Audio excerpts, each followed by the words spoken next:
Hello po sa inyong lahat mga ka-crypto. Ako po si Pinoy Crypto Trader at sa video na ito ay atin pong pag-uusapan ang tungkol sa balitang ito kay Shiba Inu.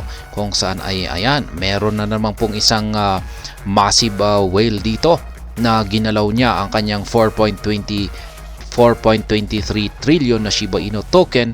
Ayan. At ito po ay ginawa po niya ito ng inaakyat po ni Shiba Inu ang presyong 40 digits 1. Kaya ayan, bago po tayo magpatuloy ay nais ko lamang po munang bigyang linaw ang aking disclaimer kung saan ang nilalaman po ng video na ito ay hindi po ito isang financial advice. For education and information purposes lamang po ang layunin nito. Maliban po dito ay nais ko na rin pong magbigay babala na wala pong kahit anumang group chat ang Pinoy Crypto Trader. Ayan, sabi po rito ay top whale reallocated 4.23 trillion Shiba Inu tokens as SHIB nears to eat a zero. Kaya yan, ginalaw po ng isang nangunguna or top whale ang kanyang 4.23 trillion Shiba Inu tokens. Ang rini-allocate po niya ito. Kaya ano kaya ang binabalak niya? Kasi ginawa po niya ito, yung hakbang na ito or transaction na ito ngayong malapit na pong magbawas ng isang zero ang market price ni Shiba Inu. Kaya yan, magbebenta ba siya or magti-take profit ba siya? Parang ganyan po yung nakikita ng karamihan dito. Pag nangyari yan ay mukhang mabibigo na naman si Shiba Inu na magbawas ng kanyang isang zero. An anomalous activity among top whale wallets has just been noticed as SHIB inches closer to deleting a zero from its price. Etherscan.io data revealed that the top whale has moved 4.2 trillion SHIB tokens with $41.29 million to the two separate wallets in the past 24 hours. Ayan, ginalaw po niya. At linagay daw po niya sa dalawang hiwalay na wallets. Ayan, na-trace po ito or ito po ay nahuli ng Etherscan.io yung ginawang paglipat na ito ng isang top whale na ito. Ayan, kitang-kita po natin dito yung address at saka yung quantity. Ayan, last 14 hours, 55 minutes at saka 58 minutes ago. First transaction was initiated about 15 hours ago and involved the transfer of 10 billion SHIB tokens equivalent to $97,600 to an unknown wallet. Moments ago, the whale reallocated an additional 4.22 trillion SHIB tokens worth $41.19 million to a separate unidentified wallet. This massive transfer has left the sender's wallet completely devoid of SHIB tokens. Ayan, ano kaya talagang binabalak nito? Yan po talaga ang hindi natin masabi. Nakikita lamang po natin sa mga scanners, mga explorers, yung mga pagkilos na ginagawa ng mga whales sa kanilang mga asset. Pero hindi natin alam kung ano yung kanilang binabalak dito kasi yung kung saan yung mga wallet na ginagamit po nila, kung saan nila inilalagay ito ay mga unidentified. Yan, meron na po kasing lumabas na mga bagong wallets ngayon na hindi mo makikilala kung saan o anong platform ang mga ito. Kaya yan, the massive location event comes as Shiba Inu stands on the cusp of eliminating a zero from its price. Shiba Inu has surged 18.8% in the past week, conquering a critical resistance level at 50 digits 963 on the daily chart. Ayan, napakalapit na po niyang magbawas ng isang zero.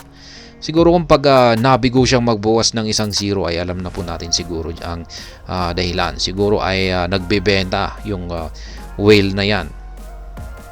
Ayan, siguro ay nagtitake profit siya. Shiba Inu briefly breached the 1,000 level on Wednesday but failed to sustain above this level and has since retraced back to test the former resistance at 50 digits 963. Ayan, nakita ko po ito.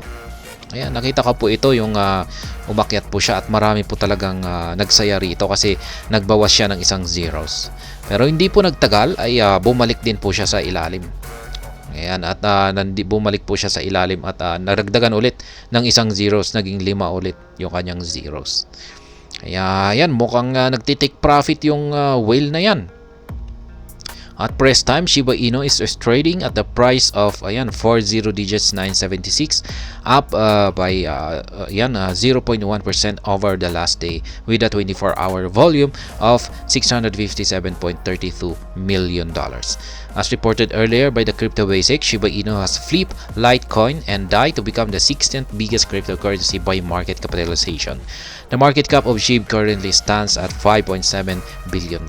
Yan, ito naman po yung last na achievement ni Shiba Inu, kung saan ay nahigitan niya po si Litecoin at saka si DAI sa ranking ng market capitalization. Kaya siya po ay naging 16th. Yan, tapos si Litecoin yung naging 17. Tapos si DAI yung 18. Another exciting development is the adoption rate of Shibarium, the layer 2 blockchain of the Shiba ecosystem, which is steadily increasing. The latest data from Shibarium Scan Explorer reveals that the network has handled 7.51 million transactions in the past 24 hours, bringing the total transaction count to 51.05 million. Yan, ito na rin yung isa pang magandang development dito kay Shiba Inu. Ito po yung kay Shibarium. Yan.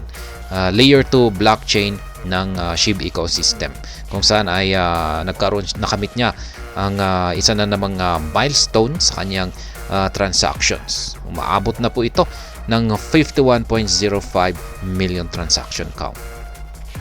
With this increase in the Shibarium adoption rate, the Shiba Inu team is moving to organizing another SHIB burn powered by Shibarium. In the first ever burn, the team removed 8.24 billion SHIB tokens worth of $75,412 in a single transaction. Yan, nitong mga nakalipas na araw ay nagsunog po kasi ang team ng Shiba Inu ng 8.24 billion SHIB tokens. Ayan, nagkakalaga po yan ng $75,412.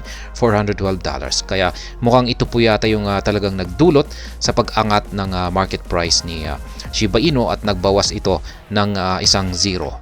Yan, ng pansamantala lamang. Kasi mukhang may mga nagbenta, nag-take profit. Yan, katulad na lamang siguro yung whale. Ayan, nakita nila na umangat, nagbawas ng isang zero, binenta nila. Kaya, ayan.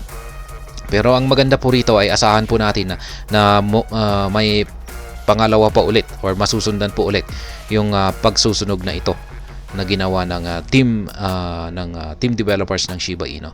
Yan, at sabi po nila ay baka mas malaki pa yung kanilang susunugan dito. Kaya, ayan. Yan po ang ginagawa ngayon ng mga team developers ng SHIB. At ayon pa sa kanila ay marami pa talaga silang inihahanda. Yan, para talagang si Shiba Inu ay talagang makikisabay sa isa sa mga crypto asset na magpapakita ng magandang performance dito sa nalalapit na bull market. At ayan, hanggang dito na lamang po tayo sa video na ito. Sana po ay inyong nagustuhan ang aking paliwanag dito. Kung inyo po itong nagustuhan ay pakiclick lamang po ang like button nito. Para naman po sa mga bago lamang dito, kayo po ay aking inaanyayahan para mag-subscribe. Pakiclick na rin po ang bell icon nito dahil ito po ang siyang magsisilbing notification nito sa mga bago kong videos na aking pong ina-upload sa aking YouTube channel na ito. Marami pong salamat sa panonood. Ingat po tayo lagi at God bless po sa ating lahat.